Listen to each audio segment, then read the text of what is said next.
Hello, my name is James Hervey-Bathurst. This is my family home, Eastnor Castle, and I very much look forward to showing you around. We will see the rooms that the visitors see, we'll go upstairs and look at the bedrooms, and I may be able to show you a few pictures of what we do when we're living here and having events and activities taking place. So follow me, and I hope you enjoy the tour.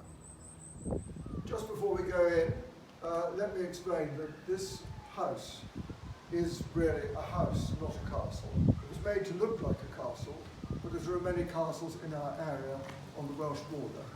But it was only built from 1812 to 1818 by my ancestors, and it is actually quite modern or contemporary with the 19th century inside, as you will shortly see. So follow me.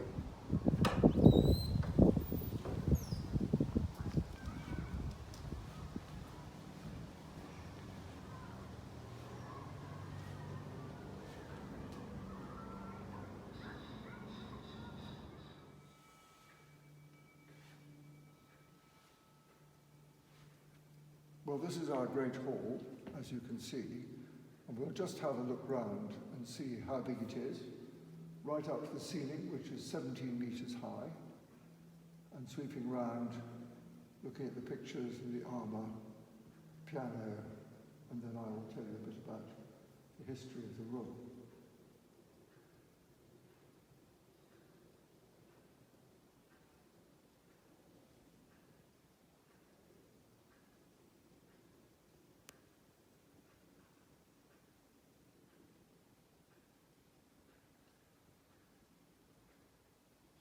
So this was designed to be the heart of the medieval castle. And so it was originally a very empty room, but during the 19th century, my family gradually filled it up with furniture. So now it has really got a collection of things from all over Europe. We've got a Flemish cabinet, we've got German suits of armour, we've got Italian tables and Italian chairs at the end, and even Persian painting, which we can look at as we walk out. It's a challenge to use this room because it's so big, but also because in the winter it's very cold, or it used to be until the central heating came along. And now we use it all the time for parties, receptions, and even wedding parties take place here. We can have dinners in here for 150 people. It's a great space. It creates a very good impression when you arrive, and it's been great fun to restore it now to what it was 100 years ago. So here's the Persian painting. We're not quite sure how we got hold of it, but it's a fine and unusual piece. Here are the beautiful Venetian chairs with lovely leather coverings, and then behind, at the entrance to that door, are two suits of armour made in Nuremberg. This is our inner hall, which contains most of the armour collection now. We moved quite a bit out from the Great Hall. So on the horse we have some Italian armour with a Visconti family shield on the other side. We have more suits of Italian armour up at the high level, and then another piece of German armour below it with the corrugations or fluting. And on this wall we have some armour from North India. So we've got quite a wide selection of armour here. And my ancestor who built the castle collected it because he realised it didn't make sense to have a castle and not fill it with armour. So that's what he tried to do. Come into the dining room. This is our dining room. As in most English historic houses, the dining room is the room where most of the important family portraits are. And in this room, the most important one is the large one here by George Rumney, who painted my ancestor, John, 1st Earl Somers, who built the castle. And also it has pictures of his two sons, this one on the left, who died in the Napoleonic War at the siege of Burgos in 1812, and his younger son, who inherited and continued the decoration of the house up there. If we sweep round now, you can see the mahogany dining room table, And at the end of the room, more family portraits, including one from my father's side of the family. And on the left, the little boy, but dressed in girl's clothes, is my great-great-great-grandfather, and I'm descended directly from him, obviously.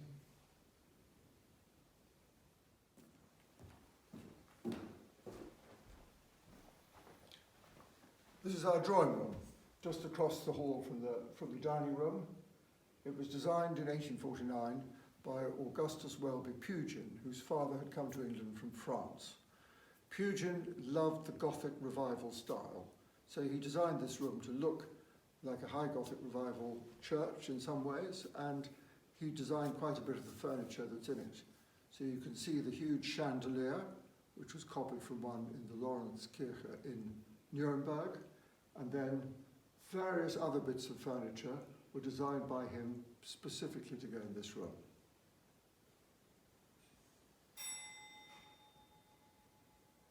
And we use it today for all our guests, and that's why there's a television in the corner, which was designed more recently. So we've moved on from the drawing room now to a room we call the Octagon Saloon. It used to be used as a drawing room by my grandparents, who didn't like the old style, but now we use it for parties, receptions, dancing during weddings. And it has a lot of portraits by the Victorian painter G.F. Watts. There's a bust of my father in the corner. And this is the first room we redecorated when we started restoring the house in 1990. And it combines with it, therefore, a very elaborate and richly painted ceiling. And if you don't like the interior of the room, there's a very nice view as you look out over the Malvern Hills.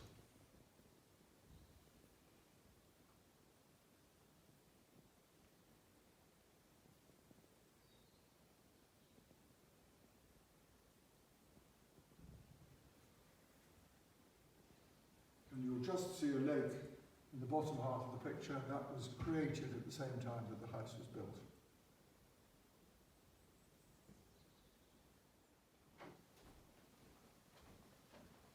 Well, this, as you can see, is a library.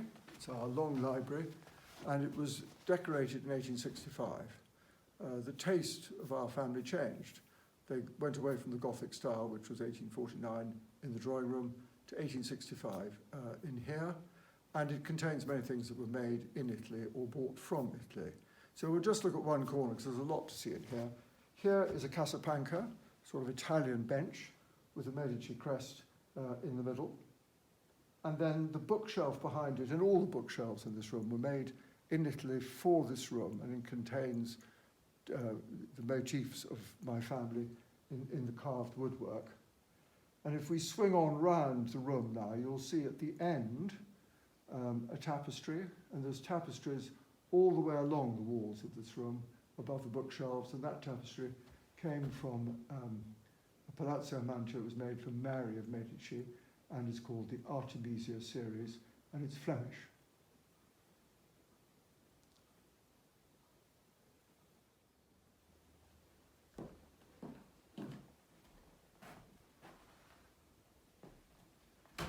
Well, we're very lucky at Eastnor Castle because we haven't just got one library, we've got two, and this is our small library.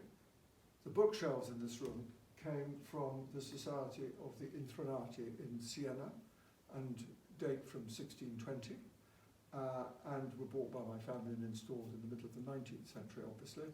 The billiard table was my grandfather's, and he decided he had enough rooms to sit in, so he would dedicate this space to billiards. And today our guests still use the billiard table when they're staying at weekends, and it's really good fun. Before we leave this room, I'd just like to show you a very nice Italian chair that we've got there.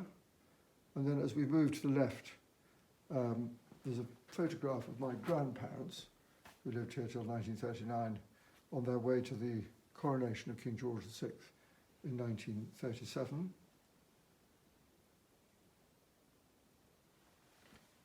And then if you come round to the left,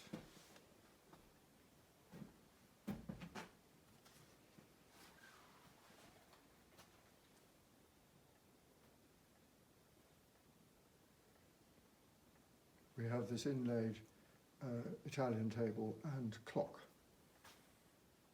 which keeps very good time.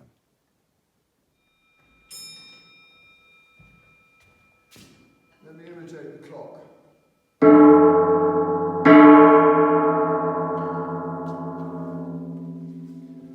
This is our staircase hall. That's how we get people to come down to dinner. The staircase hall has a number of nice things in it. Again, quite a few things from Italy. These porphyry urns, and then as you sweep up past a Flemish tapestry, there's a chandelier that came from the Corsini Palazzo in Florence. And then one of my favourite things in the corner of the room is this Dutch clock. It's normal to have clocks in the staircase hall so that people can hear them striking and work out the time.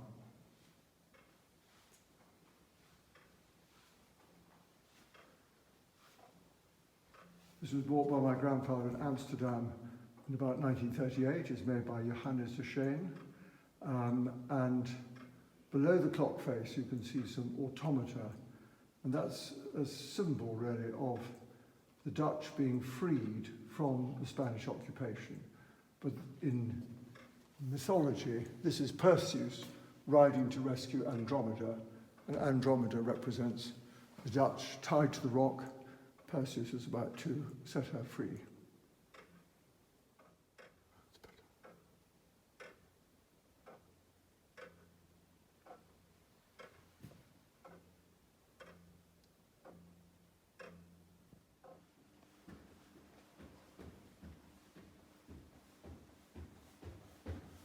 Quite a few steps to come up, so it's better not to forget anything in your bedroom. We'll go along and have a look at my grandparents' bedroom now.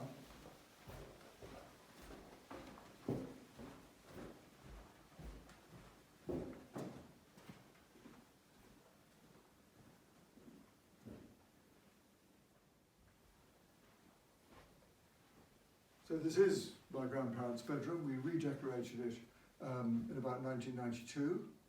We have recreated a baldacchino from an Italian altarpiece, which was originally made into a bookcase to make a canopy for this bed. And then over here we have a French armoire showing the marriage of Louis XIII. And then in the corner by the window, what we call a day bed for resting on during the daytime. And this bedroom gets used all the time by our guests. Some of them are friends of ours, and some of them are paying guests who come here for weddings and other activities. Just as we leave the room, I'll show you the portraits of my grandparents. They're painted by de Laszlo, Philip de Laszlo, who was a Hungarian who came to paint in London in the 1920s. Obviously my grandmother in her hunting clothes, and then my grandfather over here. And just below him is a photograph of Prince Michael of Romania, who came to stay here for a Boy Scout event in 1937. And I met him just before he died when he was King Michael, and gave him a copy of that picture, which he was very pleased to have. No tour of a British house would be complete without seeing a bathroom. So come and look at this one. The loo was fitted in the middle of the Victorian era and is still working today.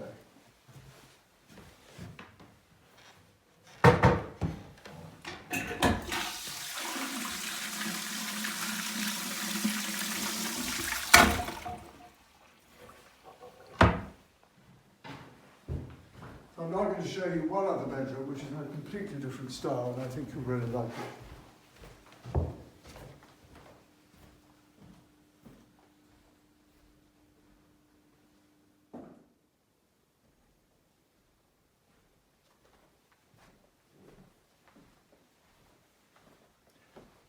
So as you can see, this is our Chinese bedroom.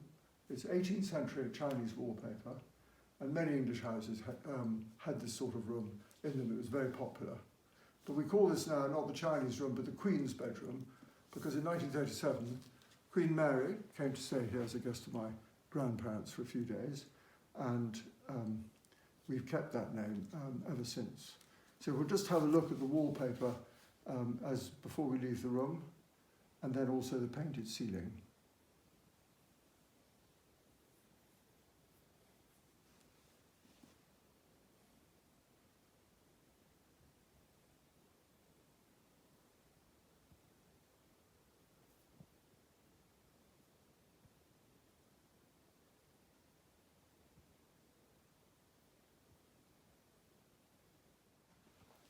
I'd love to show you all our bedrooms, but there's 14 of them and it might take too long.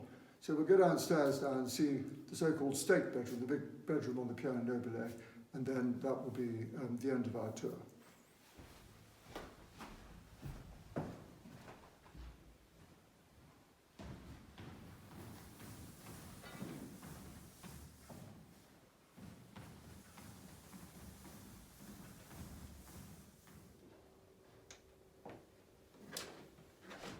So this is what we call our state bedroom. It's on the same level as the Great Hall. It has an Italian bed, and it has wall hangings that were made by the British School of Needlework. And as we sweep round to the left, you'll see a very nice lion, as it were the Lion of St. Mark's, and then an altarpiece partly painted by Ridolfo Ghirlandaio. That stands over a Genoese carved wardrobe.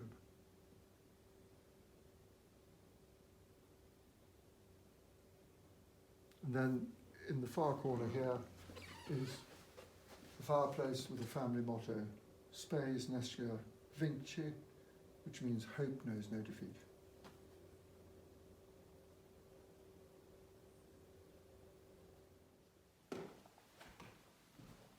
Well, conveniently next to the state bedroom we have a bathroom, which we put in new about 20 years ago. It was an old bath we found in the cellars, and most people still like baths, but there are quite a lot of people who prefer a shower. So my wife has just fitted a new one in here, in this corner, which is proving to be very popular.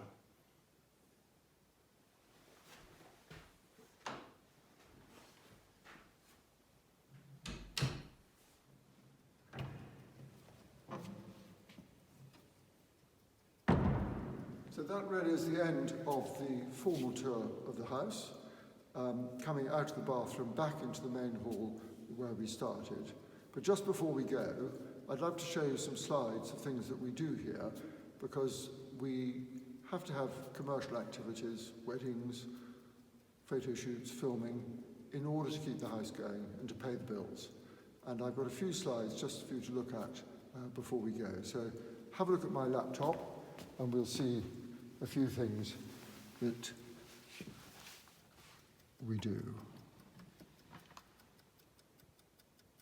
So this is one of my favourite activities. It's a vintage vehicle fair, and that attracts 6,000 or 7,000 people every weekend. And in the middle is my own steam lorry. Generally, we try to do things that appeal to families. So here's some entertainment in the grounds with various family activities going on. We have a bit of culture. So this is a touring group of actors who do Shakespearean plays. Weddings are very important to us. We do 35 or 40 weddings a year, and this was one of the grandest that we had, where they actually laid a lawn in the front courtyard and ordered masses of flowers for the outside. It was really spectacular. Inside, this is what the Gothic drawing room looks like when it becomes the official place for the wedding ceremony to happen. And then afterwards, there's a lot of chance for photography. And then once the photography is over, it's a great opportunity to have a wonderful dinner back in the Great Hall, where we can sit 150 people. Moving on, we occasionally get film bookings, and this is a film that was done by the great pop singer Madonna, and that's what the courtyard looked like when she was filling it with film vehicles. Sometimes we get photo shoots, and this is a Range Rover halfway up our front staircase as a nice surprise for the Land Rover guests who arrived that day. Back to filming, this is a scene from Succession, which was a really successful film, and 2 episodes were filmed at Eastnor. Back to Land Rover, here Land Rover doing an exercise floating across our lake on rafts. Photo shoots, this was for a German underwear company. And in the park, we have from time to time music festivals, and this was the Big Chill, where on one year we attracted 20,000 visitors. That was run by another company, but it was a great success and a great opportunity for us to get a lot of people here. So that effectively finishes the tour. I've really enjoyed taking you around, but what I'd enjoy even more would be if you can all come here, tell your friends. We open again next summer, and we would really love to show you around in more detail. So thank you very much for following me, and look forward to seeing you.